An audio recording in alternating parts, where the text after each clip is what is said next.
Wah, alhamdulillah ada sandalnya, berarti dia ada di dalam. Nah, itu jatuh cinta. Ada cerita yang lain, suatu ketika Majnun sampai pura-pura jadi binatang. Iya. Jadi suatu ketika dia lihat penggembala kambing yang itu bisa bebas keluar masuk di tempatnya Laila. Mungkin orang tuanya juga memelihara kambing. Akhirnya apa? Ceritanya Qais merangkak di antara kambing-kambing dan melepas bajunya. Bahkan ceritanya karena yang gembala kambing ini senjatanya kan cambuk. Cambuk itu dipakai nyambui kambing. Antara lain dia tidak sadar yang dicambui si Qais ini. Hanya untuk bisa dekat sama Laila. Jadi itu dahsyatnya cinta. Oke, terus ya. Ini ceritanya tangis-tangisan terus. Nah, sebelum ke syair ini. Syair ini lahir setelah ayahnya Qais akhirnya tidak tega lihat anaknya. Iki piye to yo, anak ini kan sudah digadang-gadang mau jadi penerus, kok malah Majnun kayak gini. Akhirnya atas nasihat banyak orang, mbok yo anak sudah kayak gitu, mbok yo dilamarkan. Sampean kan ketua suku, apa saja punya.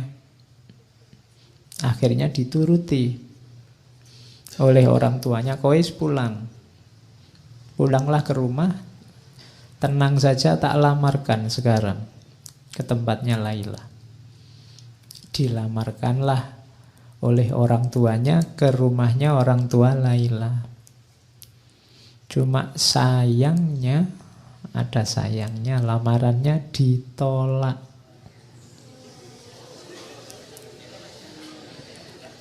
Iya. Jadi kenapa ditolak? Padahal ayahnya sudah bilang, minta apa saja saya penuhi. Syaratnya apa saja bisa saya penuhi, termasuk seandainya nyawaku yang harus jadi taruhannya. Katanya orang tuanya Laila, siapa saja boleh menikahi anakku kecuali putra Anda.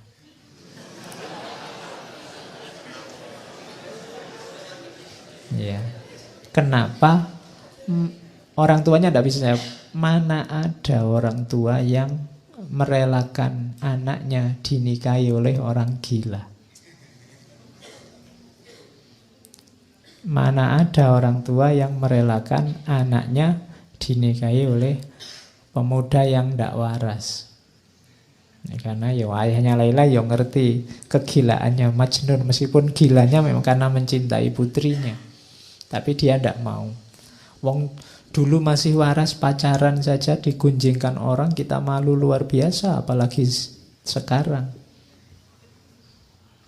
Jadi sudah serius seperti itu masih ditolak.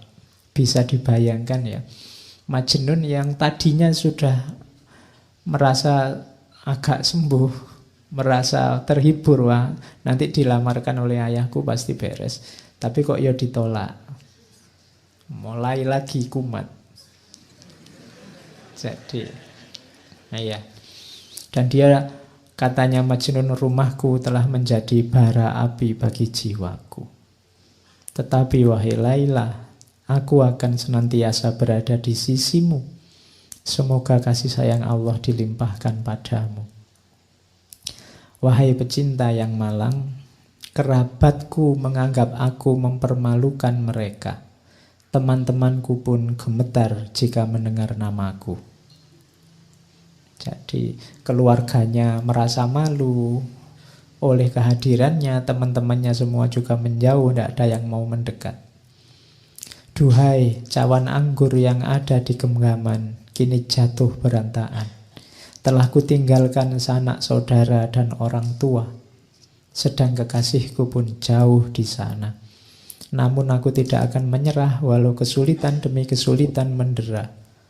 Orang yang tidak merasakan kesengsaraan tidak akan menikmati kesenangan.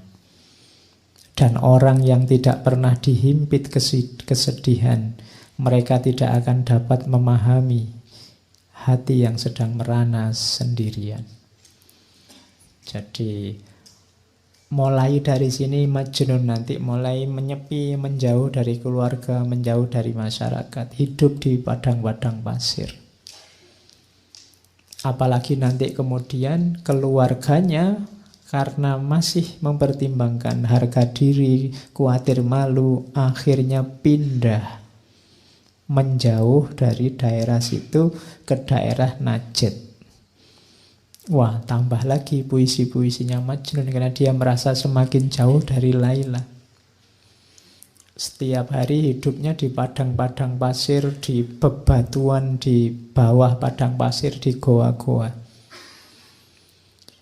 Uniknya, selain tadi sering dikerubungi orang-orang, hewan-hewan yang ada di sana itu patuh sama Majnun.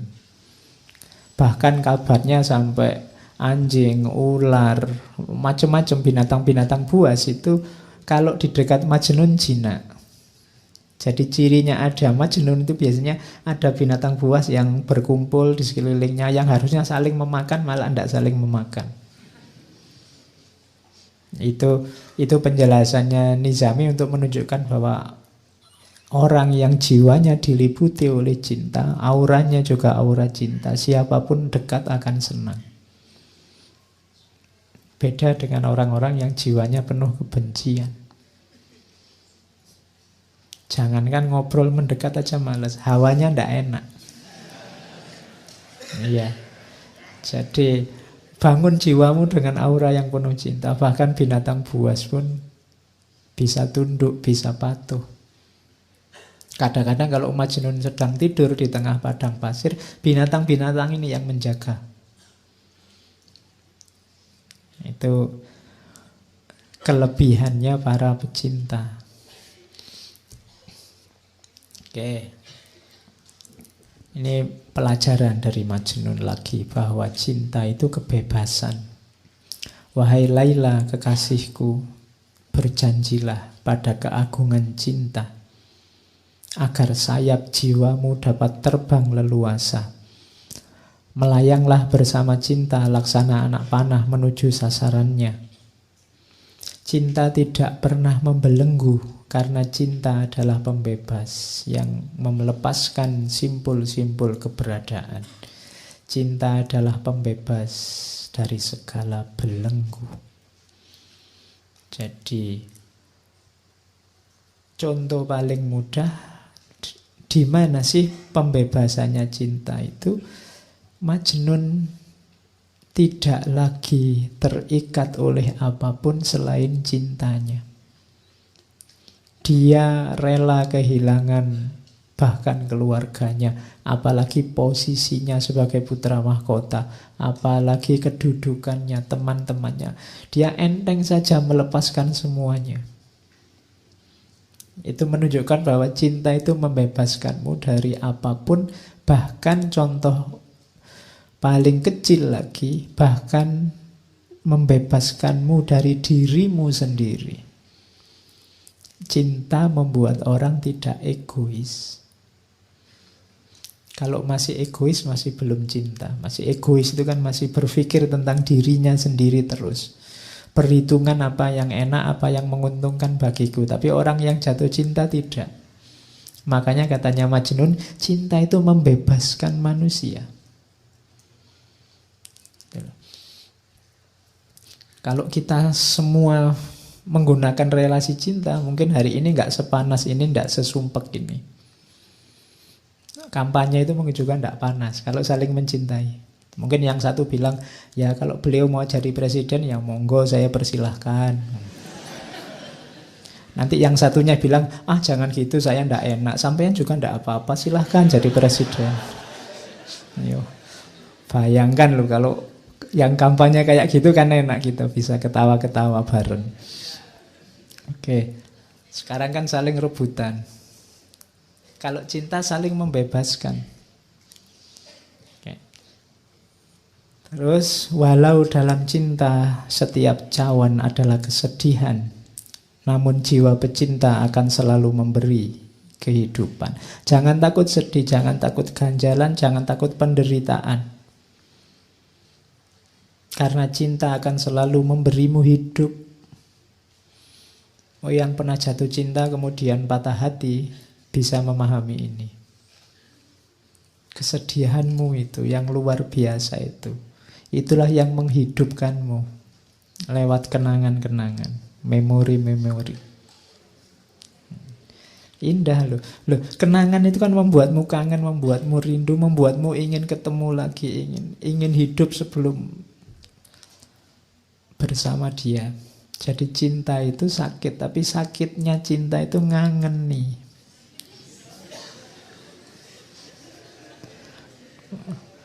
Loh, iya kan? Makanya mantan yang paling heboh itu kan mantan di dunia cinta. Kalau mantan mahasiswa, mantan murid itu biasa-biasa aja.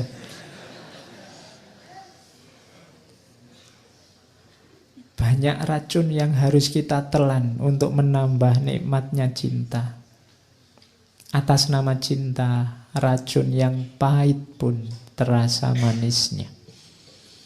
Jadi kalau ini ya, yang alami pasti tahu. Orang lain melihat itu, kamu itu ndak capek, kamu itu ndak males, toh kamu itu kok mau-maunya, toh itu kan bagi orang lain itu racun-racun. Apa enak, apa enaknya. Tapi bagi yang ngalami, itulah nikmatnya cinta. Jadi itu pelajaran dari Majnun. Terus bertahanlah kekasihku, dunia diciptakan untuk kaum pecinta. Dunia ini ada karena cinta. Percayalah kalau tidak ada satupun orang yang punya jiwa cinta, tidak ada lagi relasi antar manusia yang namanya cinta, dunia ini bubar. Detik ini juga. Kalau tidak percaya, coba saja. Karena orang akan saling mengobjekkan, orang saling memanipulasi, orang saling. Dunia akan bubar. Masih ada. Cinta masih banyak, maka dunia ini masih ada. Ya paling di medsos rame, tapi dalam kehidupan sehari-hari, enggak. Cinta itu masih banyak. Kalau enggak, ya sudah kiamat dunia ini. Oke, jadi itu pelajaran bahwa cinta itu membebaskan. Terus, nah ini dari Majnun lagi, tentang pelajaran tentang jarak. Cinta itu paradok. Bila dekat rumahnya Laila, aku merasa terbebani. Tapi bila aku jauh darinya, aku merasa sedih. Sehingga dekat maupun jauh, bersemayam rindu dan gelisah. Saat dia berjanji, cintaku kian menggebu menanti. Saat dia tidak janji, aku mati menanti datangnya janji. Sehingga jauh maupun dekat, hanya dia di angan. Namun jarak dekat atau jauh belum menyembuhkan apa yang kami rasakan. Sungguh pun ternyata dekat dengannya lebih baik daripada jauh darinya. Jadi ini logika jarak. Kita sama Tuhan kan juga begitu.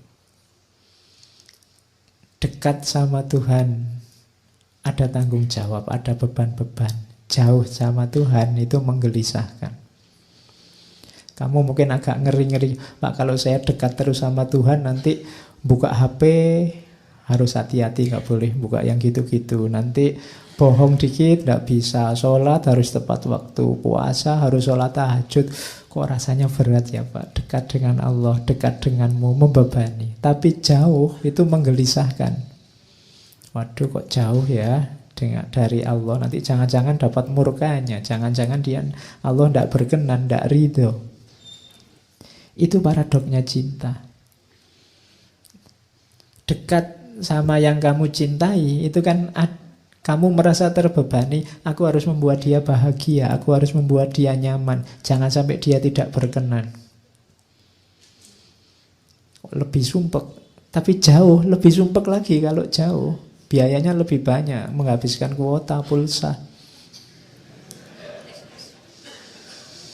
Belum lagi marah-marahan saling curiga. Sini ngomong maksudnya untuk menghibur, sana membacanya dianggap marah-marah. Wong ya tulisan itu kan ndak ada ekspresinya. Nah itu kan jauh. Jauh menggelisahkan, dekat memunculkan beban. Tapi tenang saja Laila, cintaku ndak hilang meskipun kamu jauh. Padahal sebenarnya lebih enak kalau kamu dekat. Nah, itu pelajaran selanjutnya dari Majnun tentang jarak. Ini nanti pelajarannya banyak. Kamu malam ini diajari orang gila. Ya. Jadi karena mungkin kalau orang waras susah ngajari cinta. Orang waras kepentingannya banyak. Melakukan apa-apa sering tidak tulus. Beda sama orang gila. Apalagi gila karena cinta. Oke, jadi itu pelajaran selanjutnya tentang jarak. Pelajaran selanjutnya itu syairnya terkenal sekali. Amurru alat diyari diyaro Laila uqabbilu dzal jidar wa dzal jidar wa ma hubbud diyar syahfana qalbi walakin hubbu man sakanat diyar. Jadi Majnun ini hobinya apa? Kalau pas sepi tidak ada orang, dia mengendap-endap datang ke rumahnya Laila, nempel di dinding terus menciumi dinding rumahnya Laila. Oke, berarti kamu tadi yang terpesona oleh sandalnya, ya berarti menciumi sandalnya. Jadi aku berjalan amurru alat diyar, aku berjalan melintasi rumahnya Laila. Terus kucium dinding itu, kucium dinding itu. Semua sudut-sudut rumah, dinding-dindingnya diciumi. Cinta di dadaku bukanlah untuk dinding rumah, namun cinta pada siapa yang tinggal di dalamnya. Ya, oke.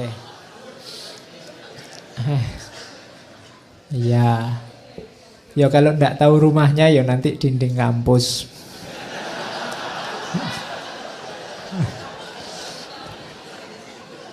Loh iya loh.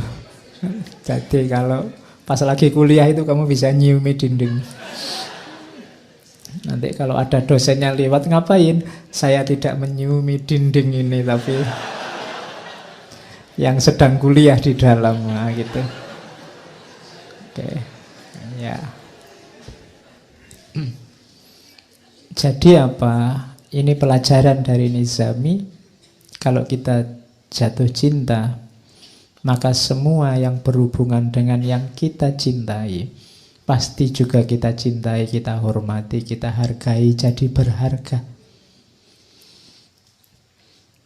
Berarti apa? Kalau kita cinta sama Allah, pasti kita juga memuliakan dan menghargai semua yang berhubungan dengan Allah. Apakah itu manusia, apakah itu binatang, tumbuhan, alam semesta. Konsekuensi dari mencintai Allah pasti mencintai semuanya, karena dalam semuanya ada tanda-tanda kehadiran Allah. Temboknya Laila adalah tanda adanya Laila. Maka semua orang, semua makhluk harusnya juga kita cintai. Kalau orang ngaku mencintai Allah tapi masih ada yang dia benci di alam ini, padahal semua yang ada di alam semesta ini adalah tanda-tanda kehadirannya Allah, berarti sebenarnya dia belum terlalu cinta. Jadi cinta pasti tidak menyisakan kebencian apapun. Kalau itu cinta pada Allah, tidak mungkin kita ada benci pada apapun yang bukan Allah. Karena yang bukan Allah itu kan juga berhubungan dengan Allah. Jadi ini, kisah ini pelajaran dari Qais bahwa semua yang berhubungan dari Laila adalah manifestasi kehadirannya Laila. Dia hormati, dia hargai, dindingnya dia ciumi. Oke. Terus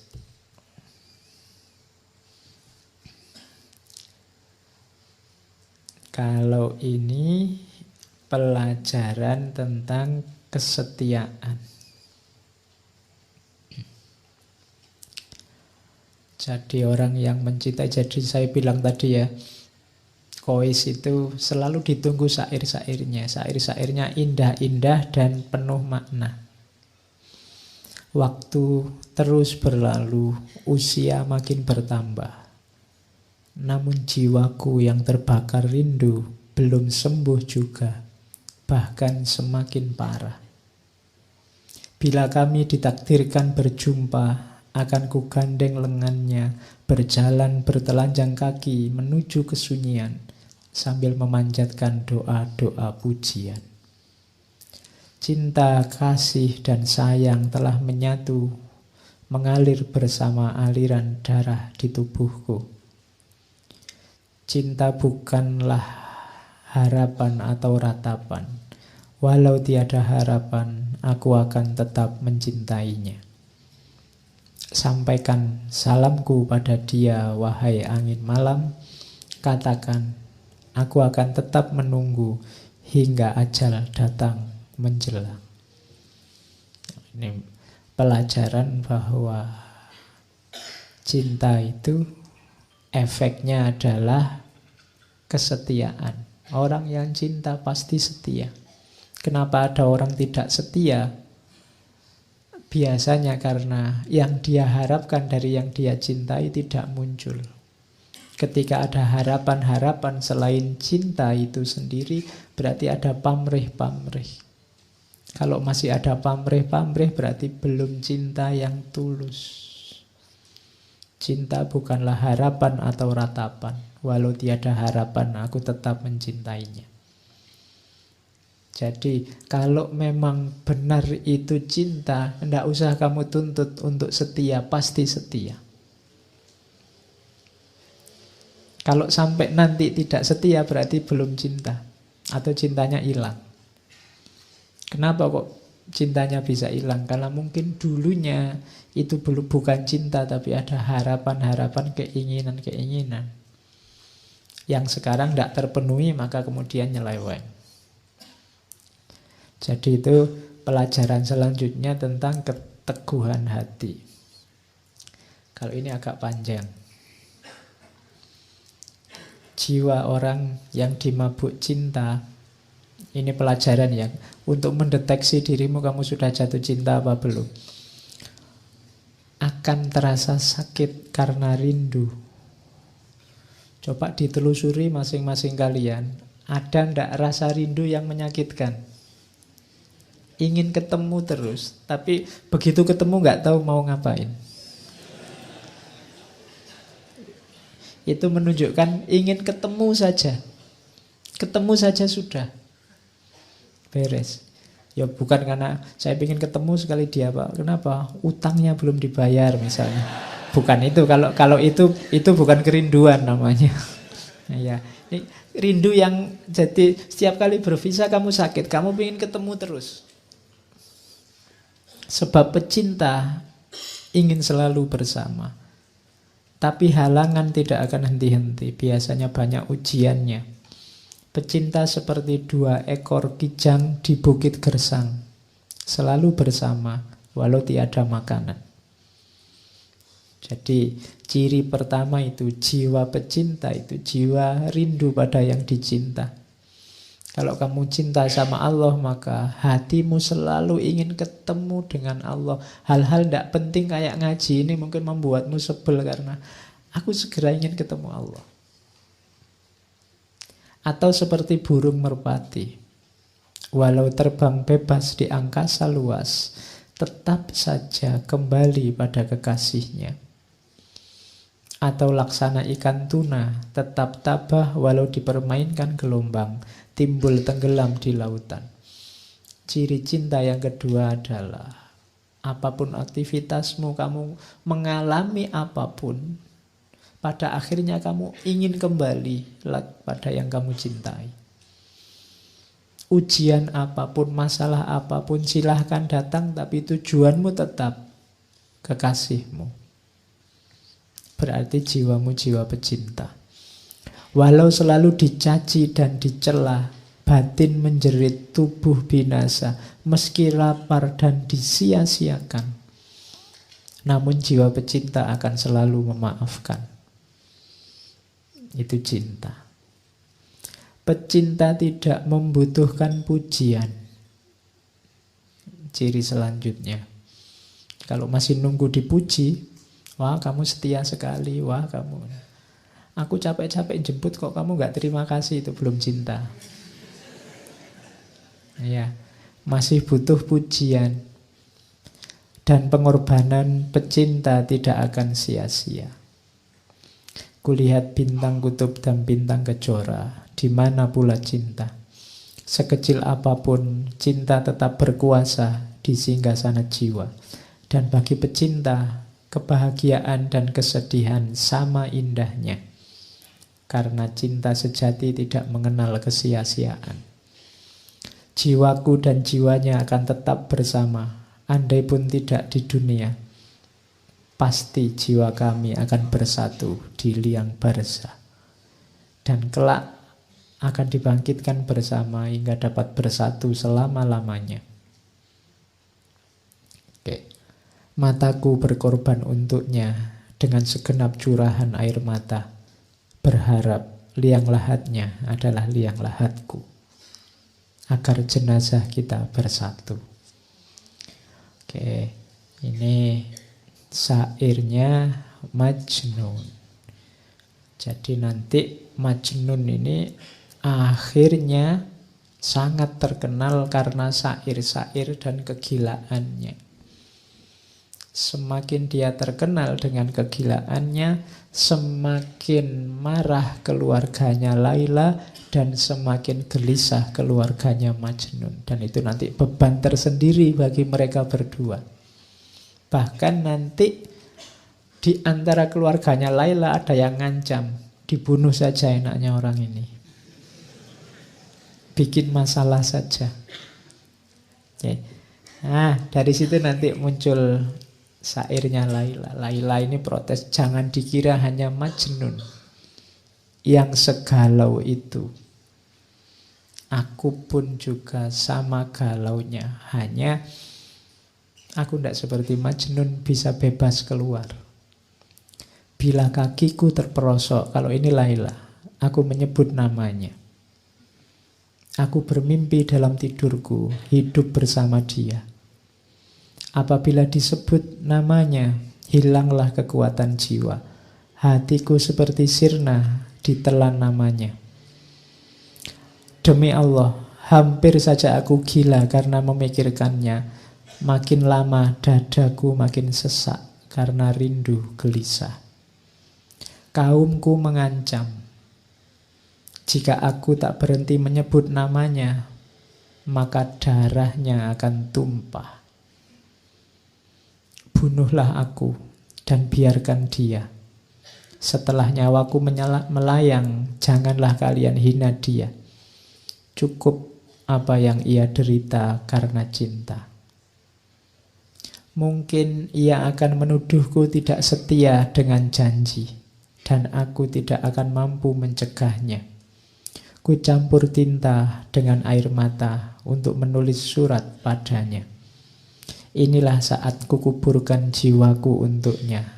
Aku khawatir jika ajalku tiba, tak dapat memandang wajahnya. Ini Laila. Jadi dua-duanya sedang gelisah. Suatu ketika ayahnya Majnun ini menjemput anaknya, mencari, ketemu, dijemput, dibawa pulang.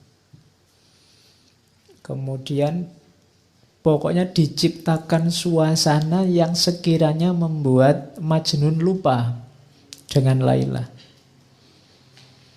Dicarikan gadis-gadis cantik yang sekiranya jauh lebih cantik dari Laila. Mau berapapun dikasih. Saya tidak tahu kalau kamu imanmu kuat tidak digituin.